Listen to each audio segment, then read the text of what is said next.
Praise lord. ఇది నా వాగ్దానము. కీర్తనలు 146:2.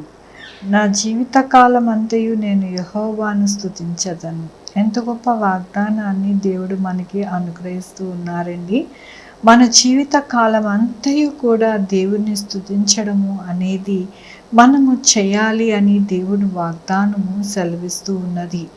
దేవుని వాక్యములోని యెహోవా పడిపోవు వారిని ఉద్ధరించువాడు, కృంగిపోయిన వారిని లేవనెత్తువాడు.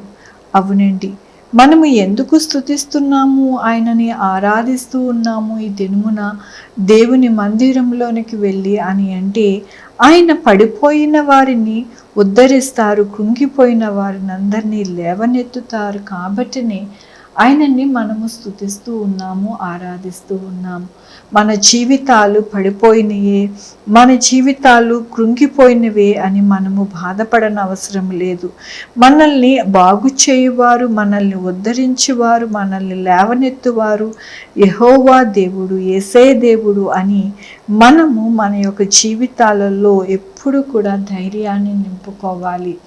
ఎందుకంటే మనము అల్పులము, అవిశ్వాసులము, అనేక విషయాలలో మనము చాలా ఏమాత్రము కూడా విశ్వాసము అనేది లేకుండా జీవిస్తూ ఉంటాము.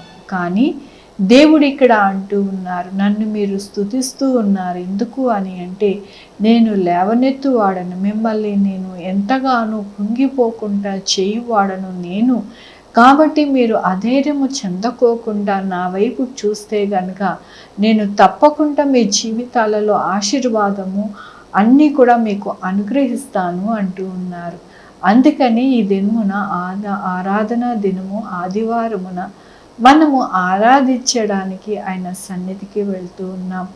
వెళ్ళి ఆయనని ఆరాధిస్తూ ఉన్నాం. ప్రభువా, ఈ వారమంతా కూడా మా యొక్క జీవితాలలో కృంగిపోయినప్పుడు మమ్మల్ని లేవనెత్తావయ్యా, మా జీవితాలు బాగులేనప్పుడు బాగుపరిచేవయ్యా, మా జీవితాలు ఎంతగానో ఏ విషయంలో కూడా బాగులేనప్పుడు బాగు చేసి మా జీవితంలో ఈ విధముగా మమ్మల్ని నిలవబెట్టేవు అని మనము ఆరాధించడానికి దినమున దేవుడు మనకి అనుగ్రహిస్తూ ఉన్నందుకు దేవునికి వందనాలు చెల్లిస్తూ ఉన్నాను.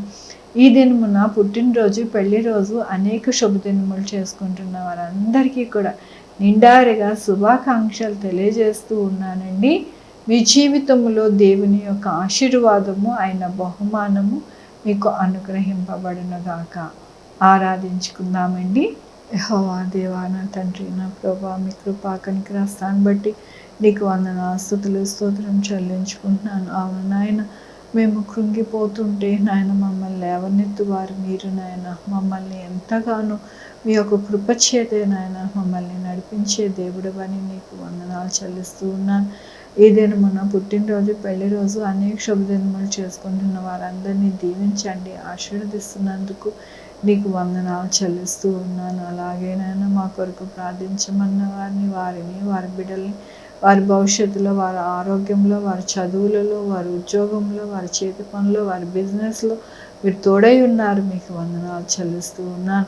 నాయన, నా తండ్రి, sugar, BP, thyroid, heart problem, kidney problem, AIDS, cancer, నరాల బలహీనత, పరాసిస్, గ్యాస్ట్రిక్ ట్రబుల్, ప్రతి విధమైన అనారోగ్యాన్ని తీసివేసి స్వస్థపరుస్తున్నారు. మీకు వందనాలు. ఉద్యోగాలు లేని వారికి ఉద్యోగాలు దయచేస్తున్నారు. మీకు వందనాలు. ఉద్యోగాలు పోకుండా సహాయం చేస్తున్నారు. మీకు వందనాలు. బిడ్డలు లేని వారి బిడ్డలు దయచేస్తున్నారు. మీకు వందనాలు. బిడ్డలకి సుఖమైన కాన్పు దయచేసి తల్లి బిడ్డ క్షేమం ఉండడానికి సహాయం చేస్తున్నారు. మీకు వందనాలు. ఉద్యోగాల కొరకు ఎదురు చూస్తూ ఉన్న వారికి ఉద్యోగాలు దయచేస్తున్నందుకు మీకు వందనాలు. నాయన, బిడ్డలు రాకపోకలను తోడై ఉంటున్నారు. మీకు వందనాలు. ప్రతి ఒక్కరికి మీ యొక్క కృపతో నడిపిస్తున్నందుకు మీకు వందనాలు చెల్లించుకుంటూ నా ప్రభు, నా రక్షణ యేసుక్రీస్తు పరిశుద్ధమైన నామమున సమర్పించుకుంటున్నాను తండ్రి. ఆమేన్. తండ్రి, కుమార, పరిశుద్ధాత్మ సదాకాలం మనందరికీ తోడై ఉండునుగాక. ఆమేన్. God bless you.